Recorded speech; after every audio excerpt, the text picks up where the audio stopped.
Good morning. Thank you for tuning in with Enchantress the Babbler, aka Jennifer Molina, author of The Dark Night Light of My Soul, Volume 1, Love Bites, available for purchase and download on Amazon. Walk into my car now. See you guys soon.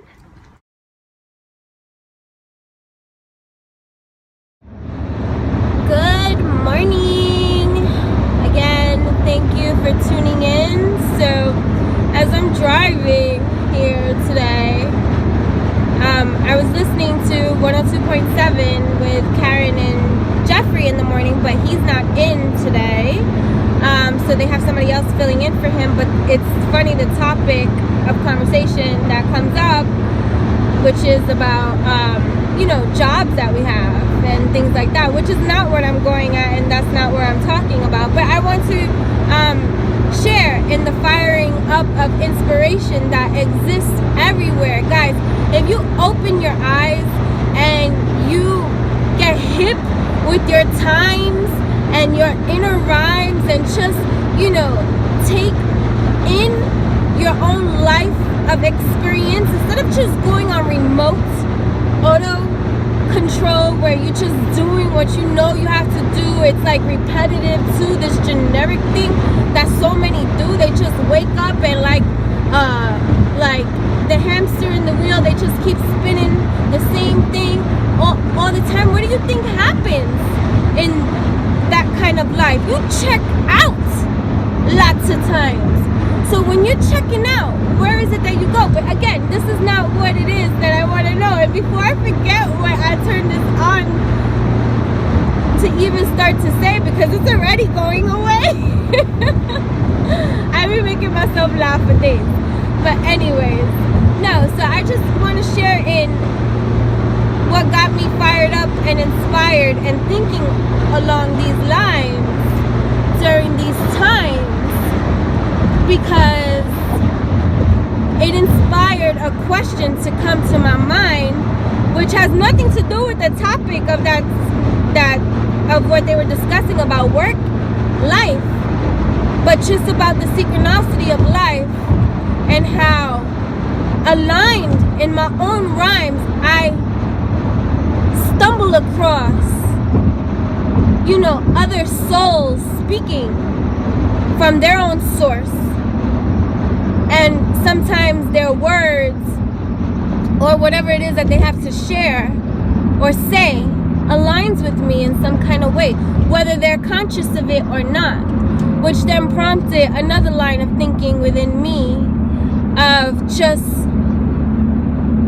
do we souls speak? And immediately, it was like an instant download of so many things, confirming for me that our souls speak, whether we're conscious of it or not.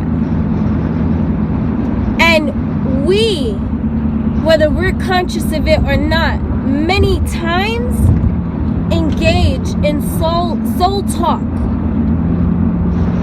that are true gifts, that if you can take in some of this and let it seed into your environment and advancement and elevation and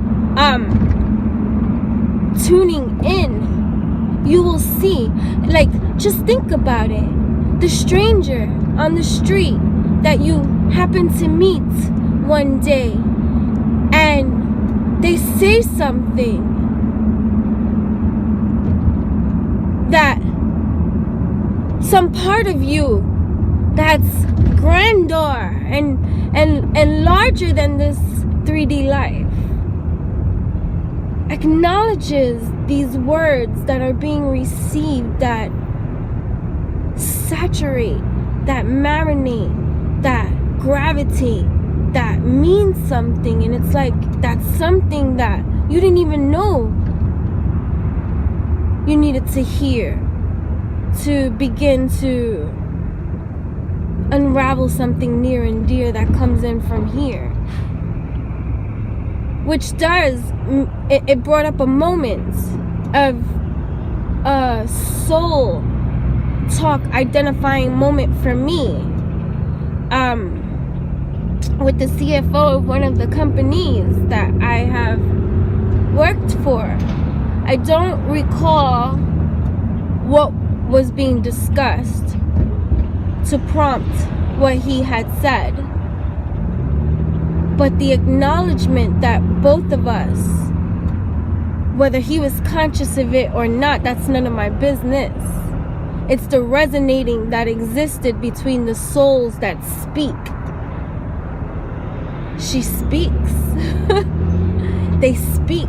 We speak all the time. Sometimes we say things and we be like, I don't even know why I said that. I must be out of my mind. Soul time. Soul talk.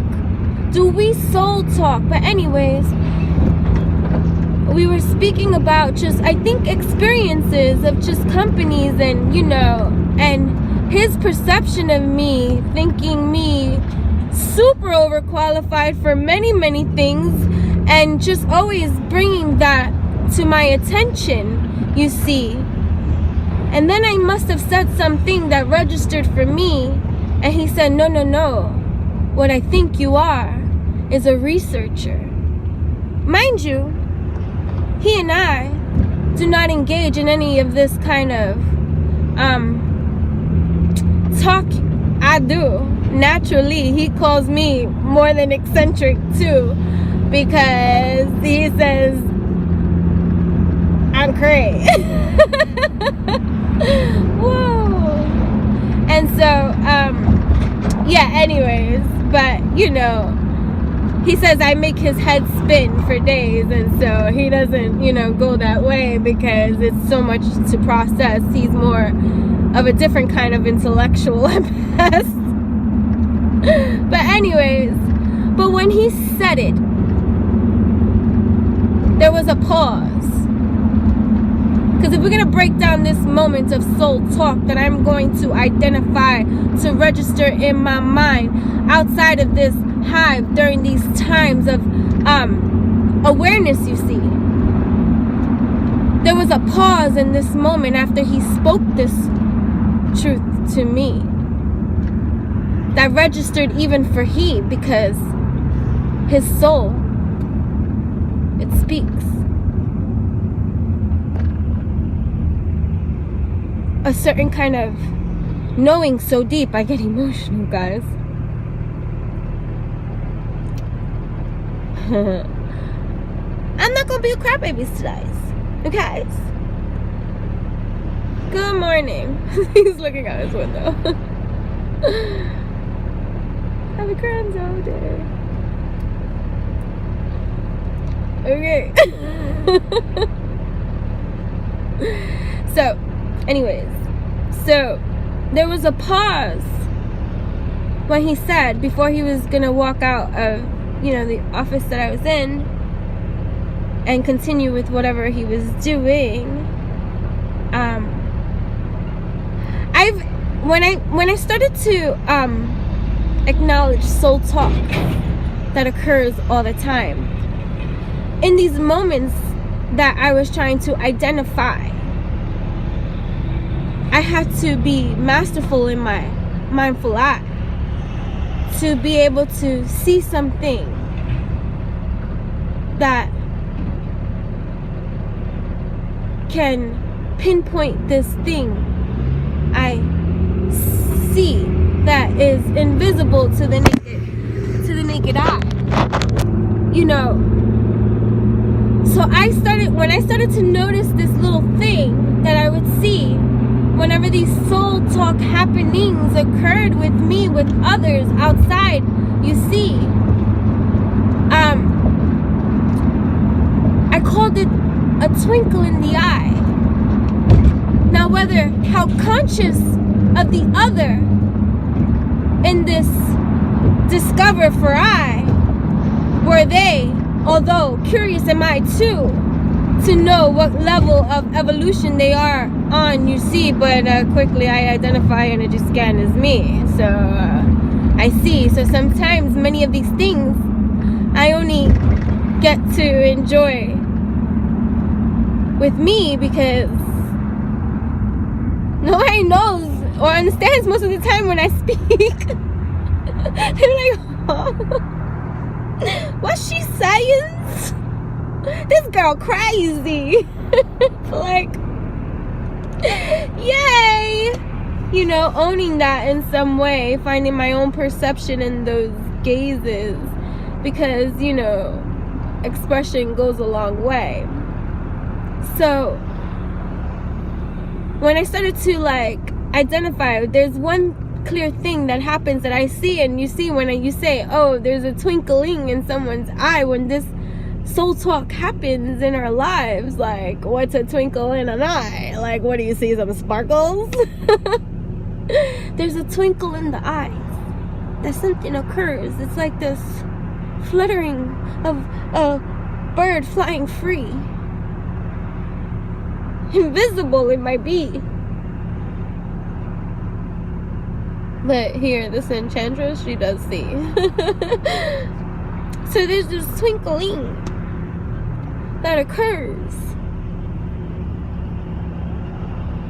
and so when this pause occurred, the twinkle occurred, I registered it whole, and he breathed in as if it registered somewhere in there. And he didn't question what he said.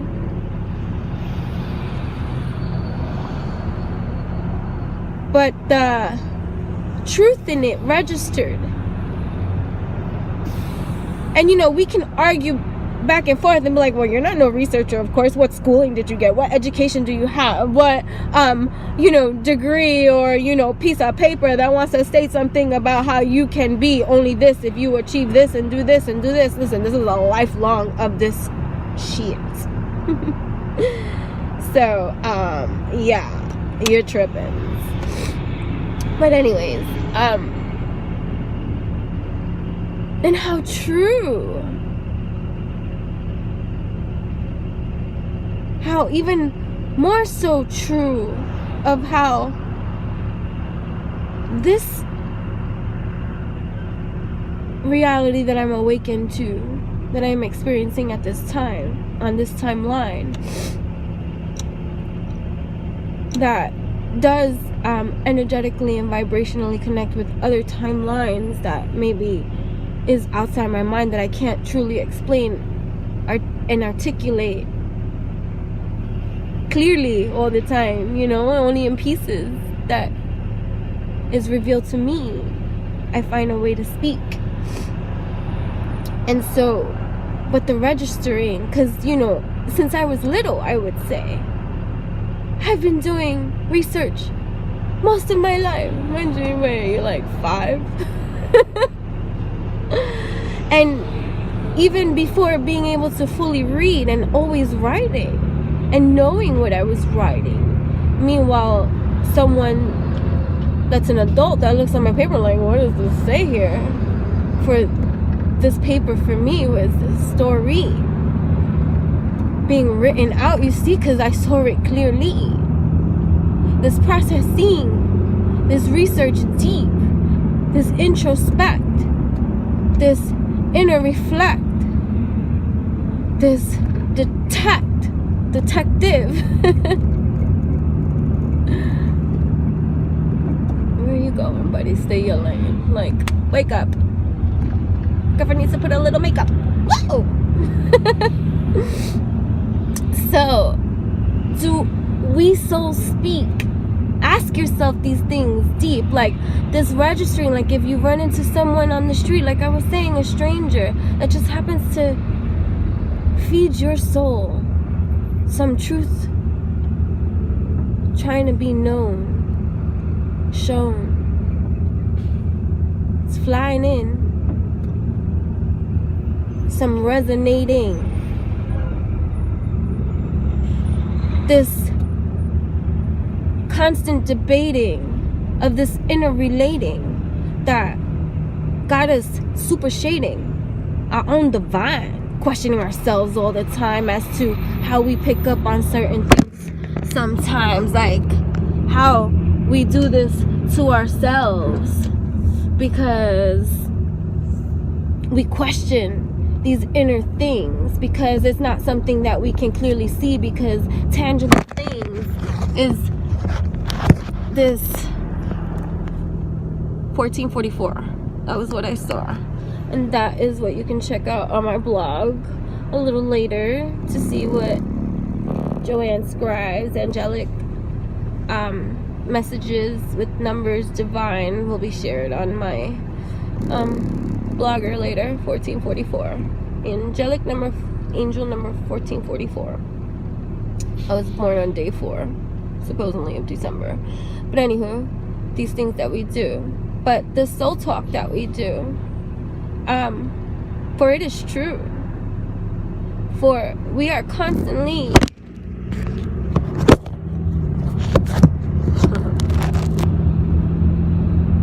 questioning these inner things that happen, that because of our conditioning we forgot how to trust ourselves.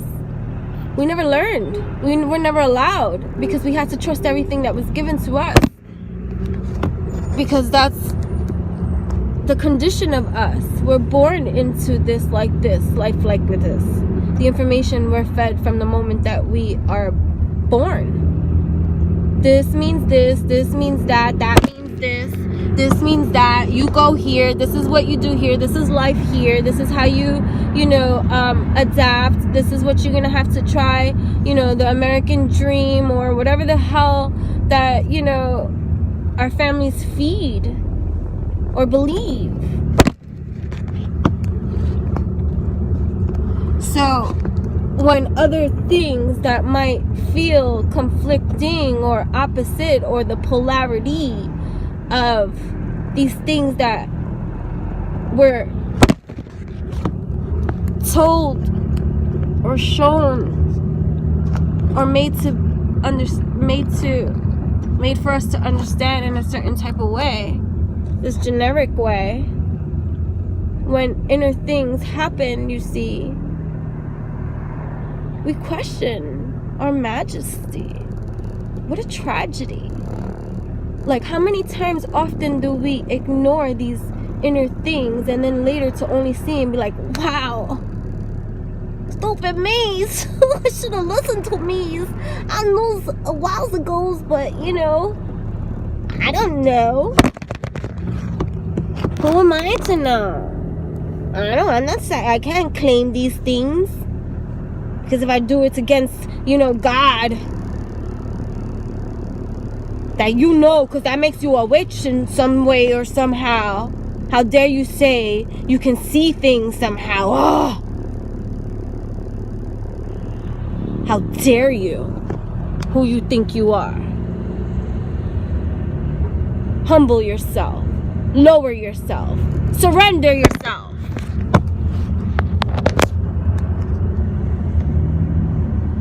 Don't dare get to know yourself. Don't dare get to speak for yourself. Don't dare think for yourself. Are you fucking kidding me?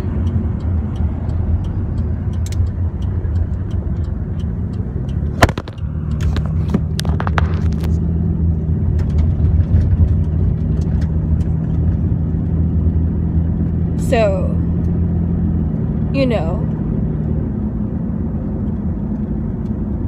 stupid souls. And further along we go, disconnecting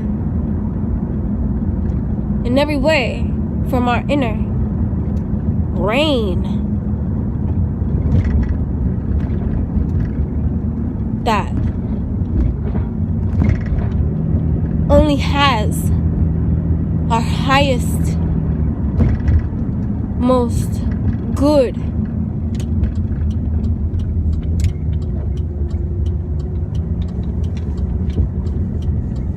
vibrations and frequencies, that of course that's what we would give ourselves.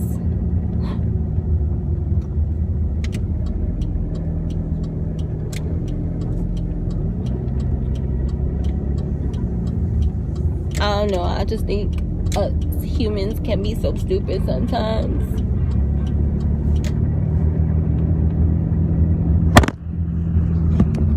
even that I would have a hard time saying when I was getting into my inner reigning and grounding. Like, that's not nice to say. You don't call people stupid, okay? That's not nice. But you know what? That's the truth. So I laugh now about that too. Because I be stupid too sometimes. I'm like, oh my God, girl. What are you, retarded? Yeah.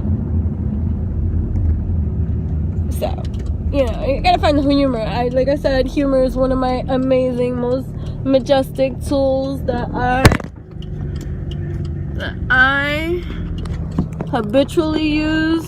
It just comes so natural too. So, like, laughter is motherfudging cool. If you can't get into that whole lovey-dovey, love, joyful state, the fastest way to vibrate that way, besides STFUing, until you could get to your aligning and doing and marinating, you know, in alignment with you. You know, that's what the STFU is up game is for. Until you can, in a healthy manner, speak.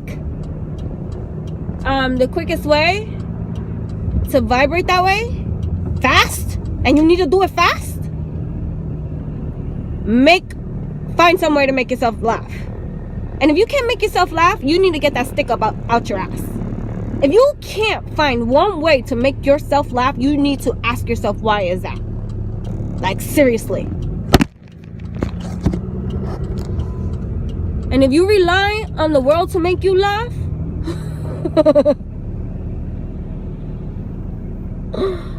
I got a morbid sense of humor, so I laugh for many things. But, yes. Laughter. Alright, here is the, what can I call this? Here is your enchanting tool of advice of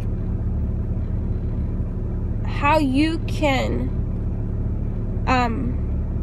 use freely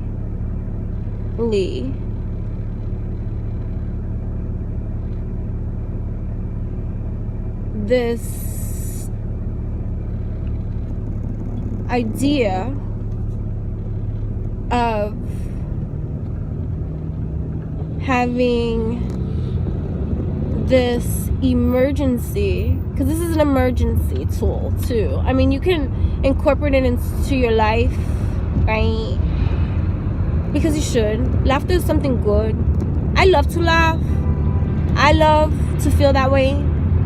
So understanding that's what I like to do, that's what I vibrate to.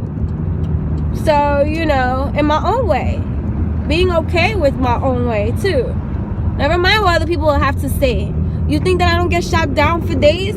People always got something to say, trying to make me feel a type of way for being the way that I am. But let's sit your ass down, right? Like, relax. Relax yourself and focus on yourself. If you don't, you know, like me, or I annoy you in some way, or, you know, you feel like you got something to say, point your finger your own damn way and get on your own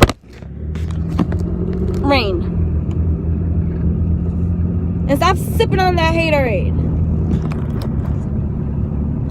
Seriously, you're only doing yourself a disservice. You ain't doing nothing to me. That no longer affects me, what you think of me, how you think and how you see and how you judge me in whatever way. Because I can give two flying duck squats cares. Anyways, I know that made no sense. Anyways, but because I got to start getting out and going. The energy tool for you to use is this laughter thing that you can do. It's an emergency pocket tool that you can use when you need to get out of that funk. Use laughter. Find the way to laugh. And if you can't make yourself laugh, you better make yourself laugh. Like,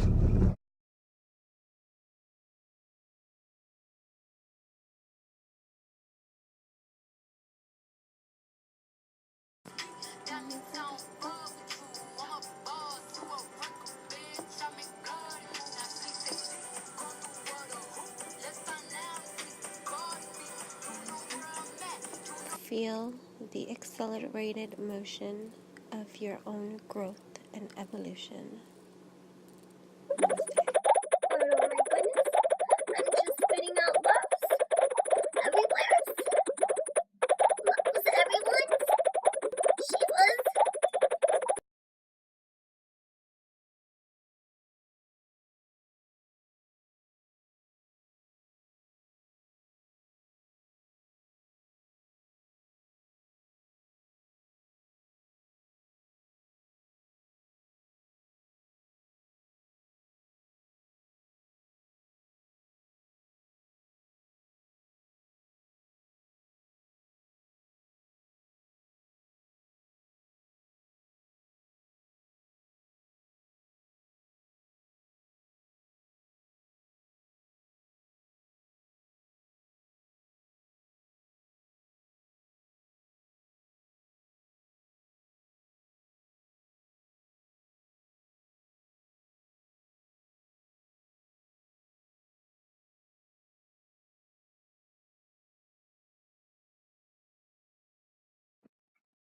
You got a friend in me. Woo-hoo. You got a friend in me.